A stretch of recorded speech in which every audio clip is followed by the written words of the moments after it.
Well, thank you very much, everyone, for coming out at short notice this morning. We have this morning announced that Steve Cotterill has taken over as our new manager for a 3.5-year contract, and he is happy to be here and to speak to you this morning. So we'll start with you, Rich, on Radio Bristol. Steve, first of all, on behalf of everyone at BBC Radio Bristol and BBC Somerset, welcome to Bristol City. Thank you very much. Why Bristol City? Well, I think it's a great club. I've known it obviously since my Cheltenham days, so it's always been just up the road from me. I've never managed to be here in the past. It's diversified me away from Cheltenham and north and south and God knows where, but I'm really pleased to be here. I think that it's a fantastic club, and really looking forward to getting started. When did the club contact you?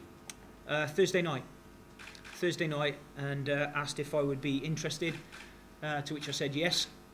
And then there was a meeting set up over the couple of days. There was a meeting and quite a few phone calls, backwards and forwards, and come to the decision. It was pretty easy, to be honest. Yeah, have you had other offers before Bristol City came calling? Yes. I'd like to say probably it's been a really busy 3 or 4 days. Lots of searching. Been very lucky that I've had a couple of offers. Certainly in the last 48 hours, strong ones from some very good clubs. So I'd already committed to Bristol City, and that's where my commitment is now for sure. And was it important to you that you're a manager rather than being called a head coach? Only that I've only ever been a manager. So I think it probably was. Yeah, if you want my honest opinion, yeah, I think being a manager was more important than being called a head coach. I don't really know if there is any different. And if the club would have stipulated that with me, which they didn't, I probably would have gone along with that anyway, but still manage the club, if you know what I mean. So, what are your ambitions for Bristol City? Well, I certainly know that they have a very ambitious owner, and I know he's not always in the forefront these days, but he will be one of the main reasons why I've come to this football club. I've had a fair bit of instability and been a little bit unlucky in my last couple of jobs at Portsmouth and at Nottingham Forest. Certainly with the change of ownership, administration, lots of upheaval. When I left Portsmouth to go to Nottingham Forest, the big reason for that was Nigel Doughty. And most of my life has been in the Championship. And the two chairmen that I felt you always wanted to work for, owners, excuse me, were going to be Nigel Doughty or Steve Lansdowne. So that was a big pull here, and you know, for the amount of money that he's put into the football club, you know, I think it's been reported as 50 million, might be probably more than that. Well, to put £50 million in, it means you've got to earn 100, if my tax calculations are right anyway. So you know, fair play to him for doing that, and hopefully we can start winning a few games, because he's still a big, massive Bristol City fan. So that would be my aim.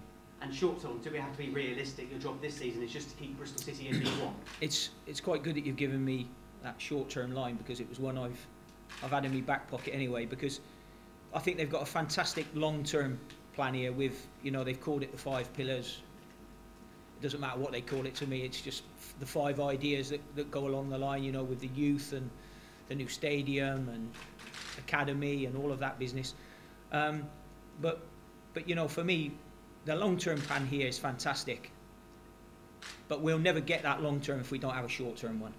And we've got I've got a short-term plan anyway. So that will be hopefully something that, you know, we can execute in the coming weeks and months. Yeah, those 5 pillars are very important to Bristol City at the moment. Is that something you buy into? Well, I mean, to be honest, I mean, when you look at it, I mean, the things that really involve me will be young players. And I've just done a piece for our website. If you have a look at the young players that I've actually given league debuts to, whether they've been on loan because I've taken them from somewhere, you know, the likes of Gary Cahill and Jay Rodriguez. You know, actually Jay Rodriguez was the one I signed on his first contract. Chris McCann, Kyle Lafferty, Chris Commons, just those 5 players there are internationals. Now, they came through because they were good enough. They were promoted, fast track from youth teams, training with the first team at 16, debuts at 16, some of them debut at 17. So I think probably, you know, the main ingredient of that 5 pillars on the football side of it will be young players playing in the team, which will be, I think there's nothing better if you can have one of your own playing in the team. It's something I'm not frightened to do. Like I said, there's many a player there that's gone and made a debut. Only in a short period of time at Forest, there was a young boy called Patrick Bamford, who has now gone to Chelsea and been loaned back out and has been a star at MK Dons. Patrick wasn't even training with the first team. I brought Patrick up to train with the first team. Unfortunately, because of what happened, God bless him, Nigel Dougherty, we had to sell Patrick. We had to sell him for £1.5 million. Now, if we could have kept him, he might have been worth £6 million. So I'm not frightened of playing a young player, but they've got to be good enough, of course, because that will be detrimental to us. And what style of football will you bring to Ashton Gate? Well, hopefully a high-tempo passing game. I think that we need to make sure that we, get the supporters off their seats if we can, and try and make the game quick rather than it being too slow, because sometimes when it is slow, you know, there's a few moans and groans that can go around in the stadium. And if you've ever been in that situation yourself and been a player and in that arena, you know, sometimes a few moans and groans multiplied by 10,000 can affect young players. So if we can get the tempo of them up, then that will be good. But somewhere along the line, sometimes when the tempo gets up, then there can be some mistakes. Yeah, the crowds have kept coming this season despite the league position. How important are the supporters, and they back you and the players? They're everything. They're everything at a football club. They're everything. More important than anything else, the supporters. And just finally, John Pemberton and Keith Burns at the club. Do you intend working with them, or have you not made a No, decision I'm going to sack them straight away when we get out of here. No, they're. I mean, I know Pembo anyway. I haven't worked with Pembo. I know Keith very well. So I don't envisage any problems there. The very best of luck. Thank you very much. Thank you. Steve, it really is welcome home to you, isn't it? I mean, you're very much a West Country person, born and bred. Is that important? You're working in this neck of the woods now. Well, as you can tell by my accent, I don't stand out, do I? Really? It doesn't really matter to me, Bob. To be honest, you know, I've been around the country, but it is nice to be somewhere in my neck of the woods, really. But it wasn't imperative. I mean, one of the other clubs I was talking to was up north, so it wouldn't have really mattered. It was purely a footballing decision, looking at the football club, looking at the owners.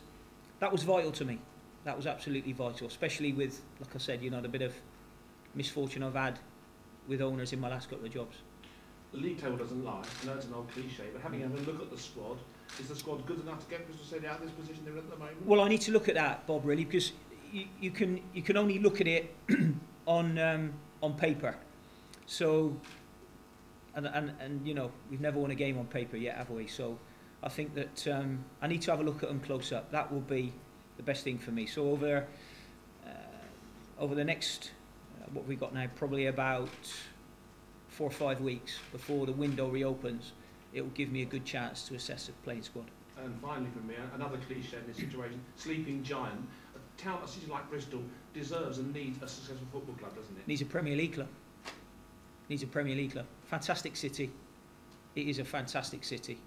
I know that. I can easily say that one because, you know, even when I was a young boy, you know, living in Cheltenham, I would have visited Bristol. I would have played down here in county football years ago. So it's a fantastic city, and it'll be nice if we can get some good West Country noise coming from those stands.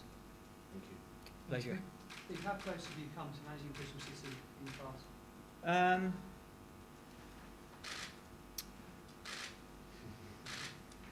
That's an awkward one to answer because you know me and you phone me.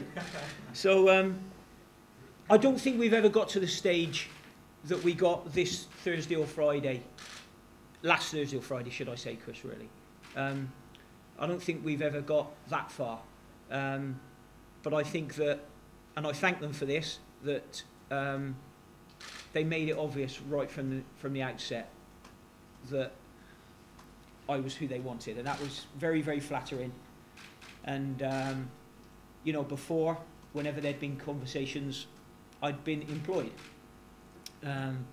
This time, it was my decision to not be employed. I could have gone back and still coached at QPR until something else had come along. But I felt as though I had to make a stand that I am a manager. I'm a manager in my own right. And Harry left it all the way up until pre-season if I wanted to go back.